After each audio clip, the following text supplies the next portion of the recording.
Morris Reid for some perspective on all of these developments. He's a partner at the public strategy firm Mercury and was an advisor to Bill Clinton in the '96 presidential campaign. Morris, thanks very much for coming in. Thanks, Donald Trump there saying he will never, ever back down. And it seems that Bernie Sanders won't either, even though now Clinton's had this historic night and she is the presumptive nominee. Why is he still in the race? Both of these guys like to dig in. They don't know when to stop digging. Bernie Sanders, as we see in American politics, candidates don't leave the race, they run out of money. He's not out of money, he's not out of energy, so he wants to continue on. But this is also a bargaining chip. We need him in the general election. Hillary needs to bring him in, rally around him, coalesce his base.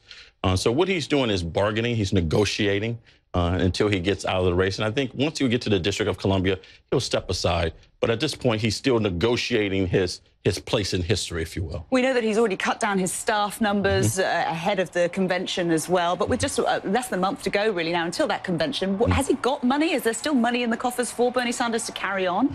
Certainly there's a lot of money. And if he asks for another plea, I think people will give it to him. Right. It's now become a cause. And I understand what he's doing.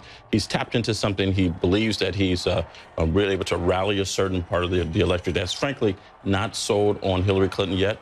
He has a role to play. They shouldn't dismiss him. They shouldn't try to relegate him to the back seat. What they should do is embrace him, bring his people into the fold, and use his energy to help them rally and to get out the vote in November. And we have to talk about Donald Trump as well, of course. Are you surprised by the vitriol with which his seniors in the Republican Party, who only endorsed him really last week, Paul Ryan in particular, are now suddenly saying, well, the comments that you've made are racist? Are you surprised? It's interesting. The Republican Party right now are playing two games. There's a short-term game, which is trying to get Donald Trump elected president. There's the long-term game. If he doesn't win, they're trying to minimize the damage that he does to the overall party. So what you see right now is Paul Ryan, some of the more larger figures that will be around after Donald Trump, trying to make sure that they're embracing their nominee, but looking towards the future and not damaging the party long term.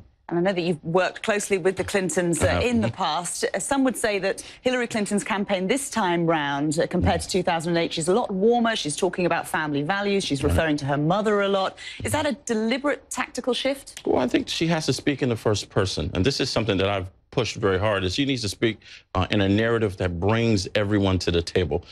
Last time she ran as experienced, as the experienced candidate, now she's ready. She has to move with the narrative that brings people together. And when you do that, when you talk about things in first person, I'm a mother, I'm a grandmother, my historic place in history, things that have happened to me, the American people understand, and it starts to humanize her. That's what she has to do. She has to show the American public that she's a human being and she wants to be their president. Okay, great to have you on the program, Morris Reid. Thanks very much for coming in.